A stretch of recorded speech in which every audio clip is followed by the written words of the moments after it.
Hello. Today we will learn about a shocking case in Germany, a story of maternal love, revenge, and endless quarrels, a mother who fired 8 shots and a spiral of tragedy. All will be revealed right after. This mother, right at the trial of the person who killed her daughter, fired a shot. 8 unjust shots, 8 loud bangs echoed in the quiet space of the court, carrying the ultimate pain and anger that had been suppressed for so long.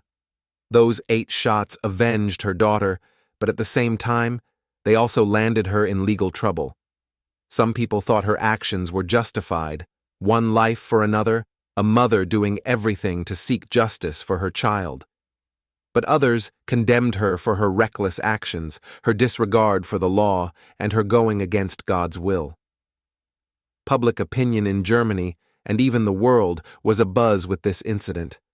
So, what made this mother disregard everything and take action herself to punish the perpetrator? And what injustice was behind that reckless act? Although this story happened more than 40 years ago, in 1980, it is still one of the most shocking and interesting cases in Germany. Next, we will go back in time to 1980 to gradually reveal the details of the case to better understand the tragedy that happened. The story begins in Lübeck, an ancient city located in the north of Germany, just 60 kilometers from Hamburg. This is a city with a long history, famous for its well-preserved medieval architecture, attracting many tourists from all over the world, especially the Nordic countries. The picturesque landscape here blends ancient and modern beauty, creating an irresistible charm. The main character of the story is Marianne Bachmeyer, born in June 1950 in Saxony, a state of Germany. Her parents were both survivors of World War II. Notably, Marianne's father served in the Waffen-SS, the armed forces of the Nazi regions. The Waffen-SS was a branch of the SS, short for Stavro, which was originally Hitler's bodyguard force, and later evolved into a powerful military organization notorious for its tyranny during World War II. The horrors of war left her father with deep psychological scars. He became an alcoholic, had a violent temper, and would hang out in bars or come home to cause trouble. One can only imagine how terrible Marianne's family life was. Growing up in such a family environment, Marianne gradually became a strong, passionate, and individualistic girl. This is not a bad thing, but it is completely contrary to the traditional conservative concept of her parents. The conflict between Marianne and her parents became increasingly fierce. Until her father abandoned his wife and children, Marianne and her mother lived a peaceful and happy life. But the happiness did not last long. Her mother remarried. This stepfather was worse than her biological father. Not only was he cold and indifferent to Marianne, but he also often abused the family. Marianne, who had just escaped the tiger's mouth, fell back into the tiger's den.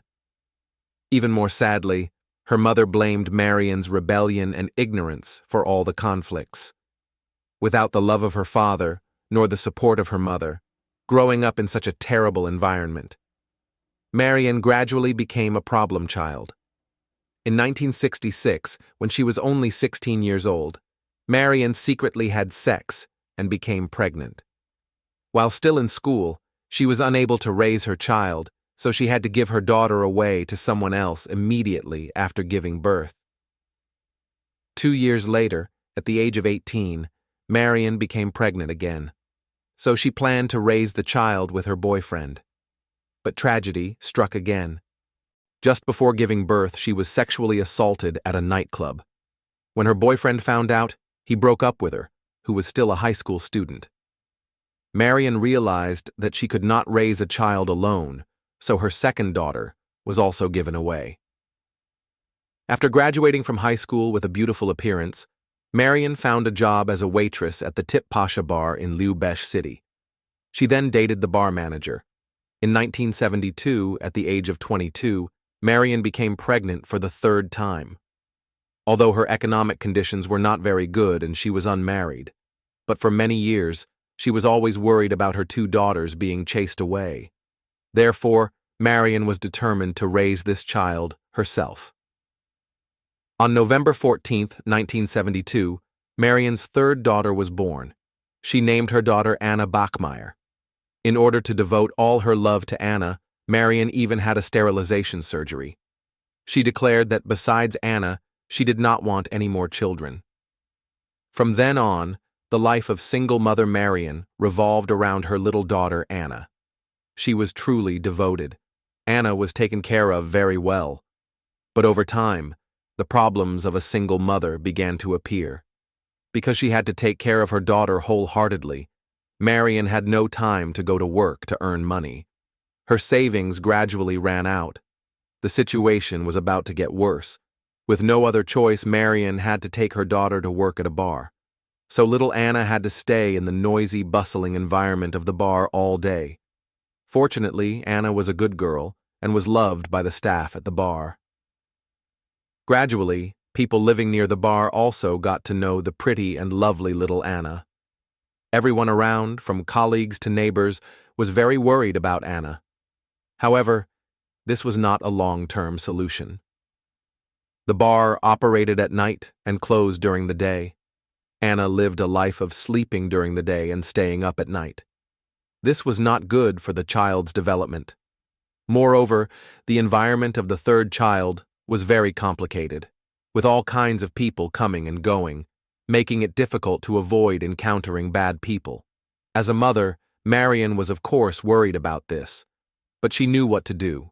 At this time, she was one of the co-owners of the bar, could not neglect the business, had to earn money to take care of her daughter's life. So Marianne could not spend all her time taking care of Anna. In her difficult situation, she began to think about finding a reliable family to send her daughter to, but she could not bear to leave her youngest daughter, so she had not made a decision yet. Time passed so quickly. By 1980, Anna was 7 years old, extremely lovely. At this time, Anna was living an almost normal life. During the day, she could go to school with her friends. On April 5th of that year, Anna and Marianne had a small conflict. It was normal for children to be angry. So the next morning, when Anna left the house, she was angry and did not go to school, but went to find friends to play. But Anna's friends had all gone to school. She couldn't find anyone, so she had to wander the streets alone. As for Marianne, after waking up, she thought Anna had gone to school, so she didn't pay attention. After school, her daughter still hadn't come home. Marianne started to worry and went looking for her. She searched everywhere but couldn't find Anna. She asked everyone around. Everyone said they didn't see Anna. Marianne asked Anna's teacher and found out that Anna didn't come to school today. At this point, Marianne was really scared. She rushed to the police station to report the incident. The police sent many people to search everywhere, but still found no trace of Anna. Just when the police were at a standstill, a woman came to the police station and confessed. She said, "I snuck out. My fiancé caused a big problem. He killed Anna. I was not home yesterday. My fiancé met Anna downstairs. They knew each other because they were neighbors. He invited Anna to his house to play with the cat. Anna was still a child, so she didn't suspect anything." She agreed. But after entering the house, Anna never came out again. Later, my fiancé told me that he strangled Anna to death with his pantyhose. Then he put Anna's body in a cardboard box and buried it on the riverbank near his parents' house. After hearing the woman's statement, the police immediately went with her to the fiancé's house. When they arrived, the house was empty. There was only a note that the fiancé left for the woman. The content of the note was, "Honey, I'm waiting for you at the nearby bar. I want to talk clearly with you. You have to come." It turns out that the killer is still alive. The police immediately went to the bar and took the man to the police station for questioning. At the same time, they also found the body of the little girl Anna on the riverbank nearby. Anna's body was tied with rope and stuffed in a box. Everything the woman told Anna was true. Through the initial investigation, the police determined that the man named Klaus Grabowski lived right next door to Marianne. Before that, there was no conflict between them. No one understood why Klaus was so cruel to a child. Klaus Grabowski, 35 years old, worked as a butcher and had a strange personality. More importantly, he was a sex offender. He committed many crimes. The victims were all young girls. In 1973, when he was 28 years old, Klaus attacked a 6-year-old girl. Luckily, the girl screamed so loudly that everyone around noticed. Klaus was scared and the girl was lucky to escape. From then on, Klaus was charged with attempted murder, but was given a suspended sentence so he did not go to prison. He should have learned from his mistakes, but he did not. Just 2 years later, he reoffended. This time, the ignition was caught red-handed while molesting 2 girls.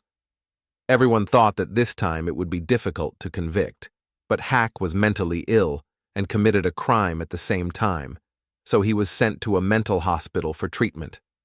After treatment, Hack's condition seemed to improve, but he was still a dangerous person. Releasing him into the light was afraid of causing danger again, but keeping him in custody was not the way. So what should we do? After careful consideration, they finally decided to use chemical castration on the ignition.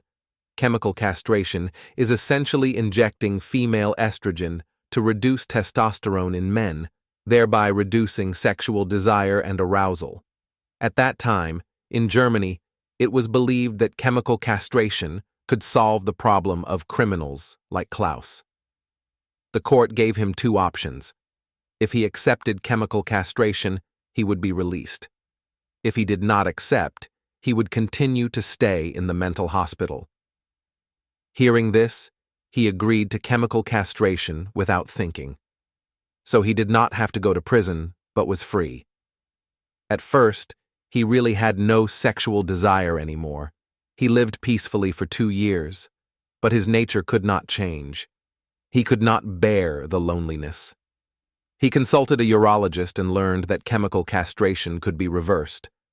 So he went to court and said that he had reformed, had a girlfriend, and was about to get married. He said that chemical castration had caused side effects to his body, and he wanted to undergo hormone therapy to reverse the castration. Without a thorough investigation, the court granted his request. In March 1980, he sought treatment from a urologist to avoid trouble. He hid his sex offender status, lying that he had been castrated due to exposure to chemicals and was now rehabilitated. The doctor found it absurd to castrate such a young man, so he decided to help him. After several treatments, by April 25th, Claude's hormone levels had returned to normal, as they were before he was castrated. This meant that Claude, the dangerous man, was back. Sure enough, just 10 days later, he turned to attack little Anna. On May 5th, Anna couldn't find any friends to play with, so she wandered the streets alone. Claude saw Anna, lured her home, and tortured her for hours. Finally, he brutally murdered her. For Marianne, losing her daughter was too much of a shock. She couldn't accept this cruel truth and didn't even dare to look at her daughter's face for the last time. She tortured herself. Anna was her youngest daughter. She vowed to take good care of her, but tragedy struck. Marianne locked herself in her room, regretting having argued with Anna, regretting working at the bar, regretting not taking her daughter to school herself, but it was too late to regret. Calming down, Marianne understood that the only thing she could do for her daughter now was to punish the perpetrator. After 10 months of painful waiting, Claude's trial finally began. In response to the police's questions, Claude said, "I had no intention of doing anything to Anna, but Anna blackmailed me, saying that if I didn't give her money, she would go home and tell her mother that I had touched her, that I had a criminal record, and didn't want to go back to prison. During the argument, I accidentally strangled Anna to death." Of course, the police did not believe the above statement. Claude was a seasoned criminal. Could a 7-year-old kid blackmail someone like that? In March 1981, the trial of the case took place at the Nuremberg District Court. Claude did not deny that Anna died at his hands and even recounted the whole process. He seemed to be very experienced in answering interrogations. In fact, he was used to it. Do you remember his previous two cases? Despite the evidence proving that he was the culprit, he used his psychological problems to evade severe punishment.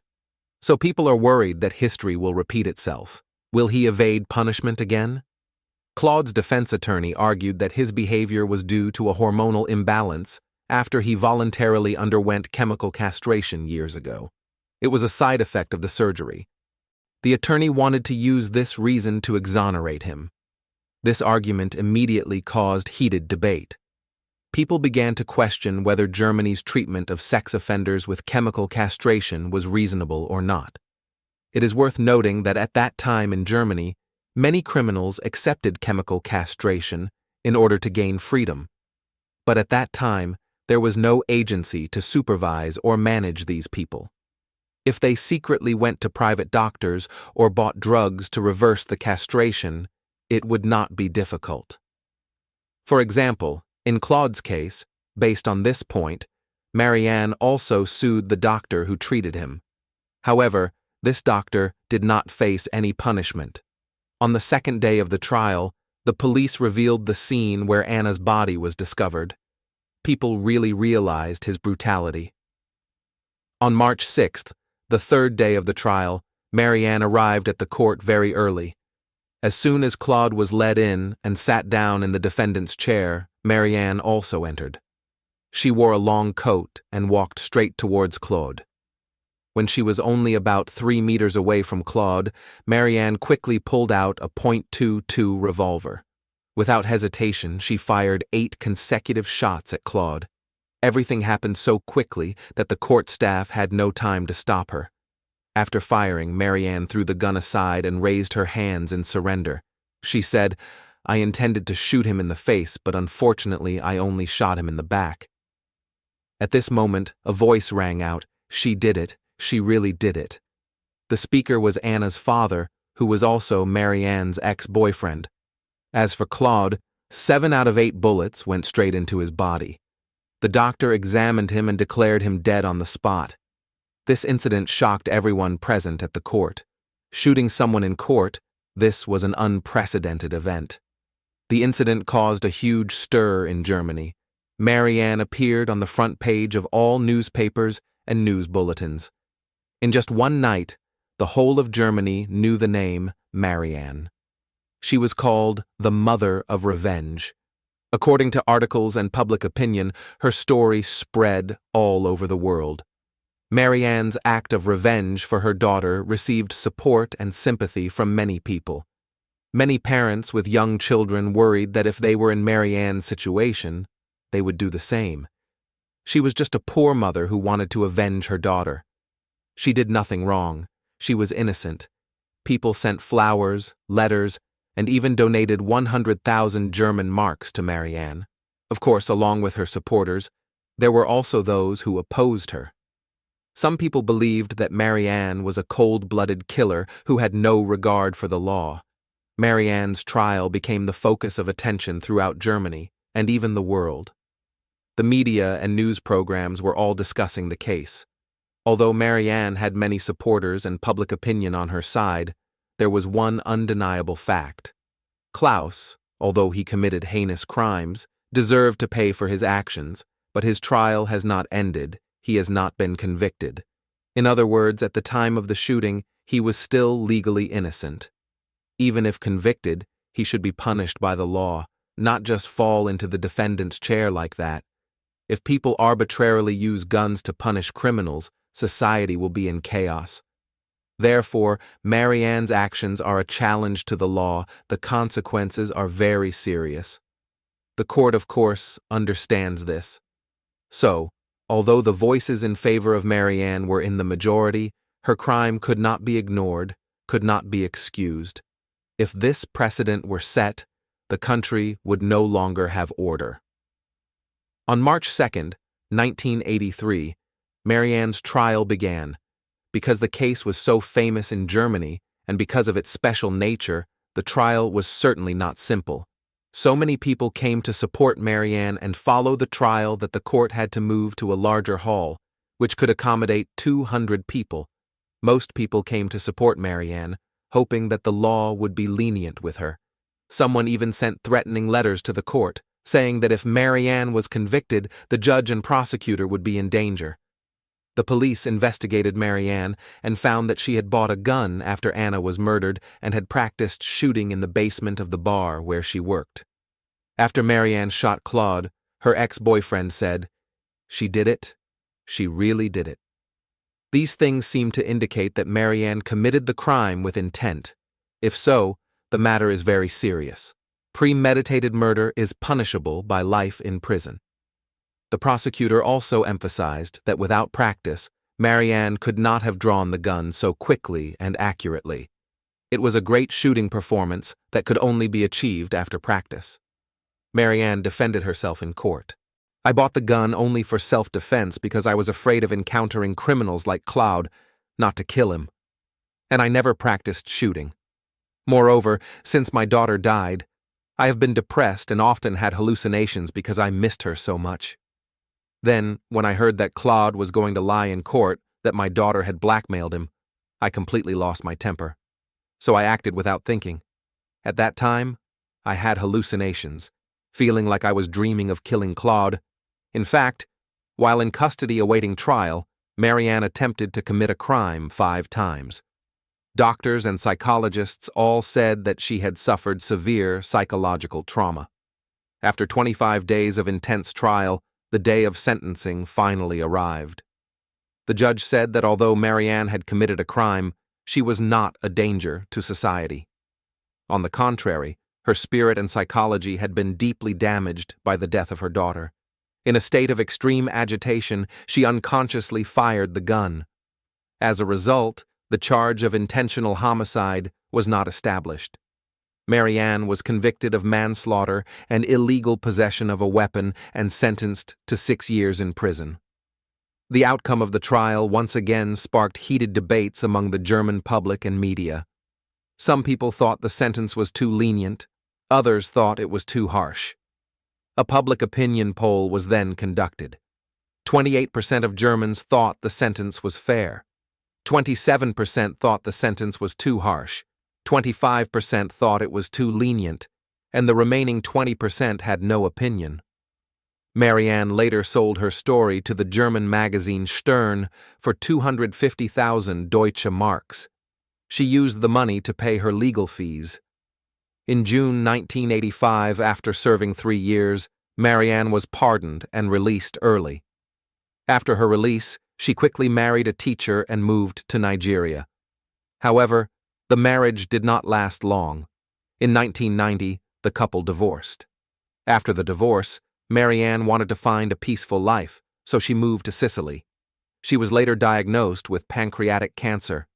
In order to receive better treatment, Marianne decided to return to Germany. Perhaps knowing that her condition was getting worse and that she did not have much time left, Marianne hired a journalist to record her final moments. Notably, in 1995 on a talk show, Marianne admitted that she had thought twice before filming. She heard that Claude was going to release Anna to blackmail him on the 3rd day of the trial. She did not want her daughter to be defamed after her death. To prevent that, she was forced to do so. This further confirmed the initial police analysis. However, at this point, no one wanted to save or cared about the truth anymore. On September 17, 1996, Marianne died at the Lübeck Hospital of Pancreatic Cancer at the age of 46. She was buried next to her daughter Anna. The case, although it happened more than 40 years ago, is still considered one of the most shocking cases in Germany since 1945, and also one of the most iconic cases in the field of justice. Marianne's story ended, leaving many thoughts and controversies. Marianne's life, as well as her death, were both tinged with tragedy. What greater pain could there be for a mother to lose her child? Marianne's actions, although motivated by her sacred maternal love, were illegal. Can we completely condemn a mother who suffers from the loss of her child? Some say that Marianne is a hero, daring to stand up against evil and demand justice for her daughter. They sympathize with her pain, believing that in such circumstances, any mother would have done the same. But there are also those who condemn Marianne's actions, believing that, for whatever reason, arbitrarily taking another person's life is unacceptable. Although Claude is guilty, he must be punished by the law, not by the judgment of an individual. Marianne's actions, although born out of boundless love for her child, raise questions about the limits of revenge, about the role of law and justice. Marianne's case is not only a story about a mother's revenge, but also reflects the loopholes in the judicial system, the inadequacy in handling sex crimes. Claude's release after chemical castration, the lack of supervision that followed, led to the tragedy of little Anna and pushed Marianne into a spiral of revenge. This story leaves us with many lessons. First of all, the need for our own legal system, strict, deterrent, and protecting justice. Besides, the importance of supporting and helping victims of crime, helping them overcome their pain and regain their lives, and finally, a lesson in restraint, in putting your faith in the law, no matter the circumstances, and not taking matters into your own hands. Because violence is never the answer, it only sows more suffering and hatred. Today's video ends here, and I'll see you in the next one. Goodbye.